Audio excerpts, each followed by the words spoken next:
आप सभी को मेरा सादर नमस्कार। आज देश में जो घटना घटी है कश्मीर की घाटी में, जो बलिदान हुए हैं, जो शहीद हुए हैं, उनको मैं विनम्र श्रद्धांजलि अर्पित करता हूं। कश्मीर में एक बार फिर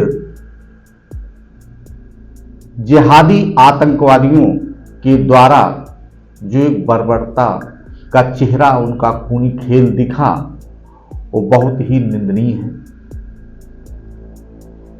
पहलगांव में निहत्थे पर्यटकों को उनकी पहचान जानकर जो गोलियां बरसाई गई हैं, उससे यही पता चलता है कि वो खौफ ही नहीं पैदा करना चाहते थे, बल्कि एक बड़ी खूनी संघर्ष का अंजाम देकर दुनिया का ध्यान अपनी तरफ आकर्षित करना चाह रहे थे। यह घटना उस समय की है जब अमेरिकी राष्ट्रपति भारत में हैं और हमारे देश के प्रधानमंत्री मोदी जी सऊदी अरब की यात्रा पे। निहत्थे पर्यटकों पे गोली चलाने से देश में जो एक माहौल बुरी तरीके से खराब हुआ है, उसके जिम्मेदार ये आतंकवादी ही नहीं, हमारा पड़ोसी देश जो ये लक्ष्यदार भाषण देता रहता है कि हम आतंकवाद के खिलाफ कार्रवाई कर रहे हैं, जबकि सच्चाई है इस तरीके की कोई भी कार्रवाई उसके द्वारा नहीं किया जाता है। विश्व मंच पर चिल्ला चिल्ला के यही कहता है कि आतंकवाद को हम पूरी तरीके से निस्ता नाबूद कर देंगे।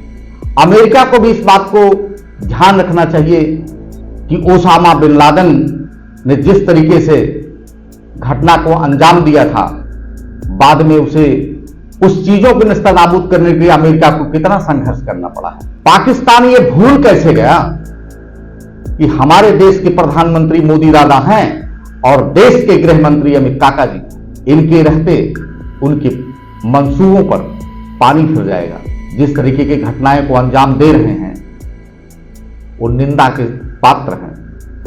और सबसे बड़ी बात इस बात की आती है कि हमारे देश की सुरक्षा एजेंसियां, खुफिया एजेंसियां वो क्या कर रही हैं। जिस तरीके की घटना हो रही है, क्या इसके पहले उन्हें जानकारी नहीं होती है कि हाई अलर्ट कर दिया जाए।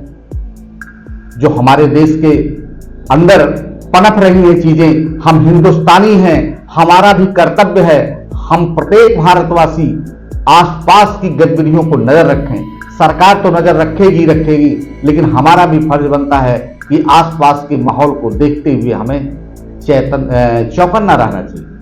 अभी जो निहत्थे पर्यटकों पर गोलियां चलाई गई, आज जो कश्मीर की घाटी है, जिसमें ये लोग जब जाते हैं तो उनमें व्यापार देते हैं, उनको रोजी रोटी देते हैं। ये जिहादी आतंकवादी उनके व्यापार, उनकी रोजी रोटी को बुरी तरीके से छीन लिए। आज कोई नहीं जाएगा, अपनी जान सबको प्यारी होती, कोई वहां जान नहीं गंवाने जाएगा।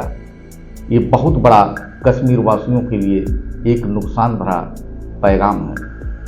इसे उन्हें सोचना चाहिए और तत्काल इसके लिए प्रमुखता से एक साथ विश्वास दिलाते हुए इन स्थितियों को नियंत्रण में रखना चाहिए।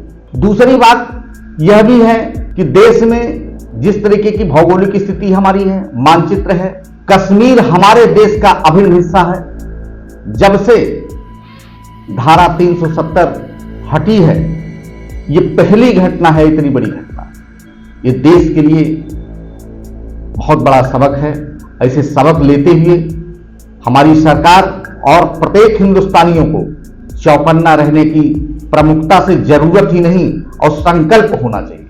आज जो स्थितियां हैं, गृह मंत्री ने जाकर के प्रत्येक लोगों से संवेदना व्यक्त करने के साथ साथ उन्हें आश्वासन दिया कि एक भी आतंकवादी जिंदा नहीं बचकर जाएगा हिंदुस्तान से। हमारी एजेंसियों को भी इस विषय पर तत्काल ध्यान देना चाहिए और आज विपक्ष को भी एकजुट होकर के, जहां बात देश की हो वहां राजनीति की भाषा नहीं बोलनी चाहिए।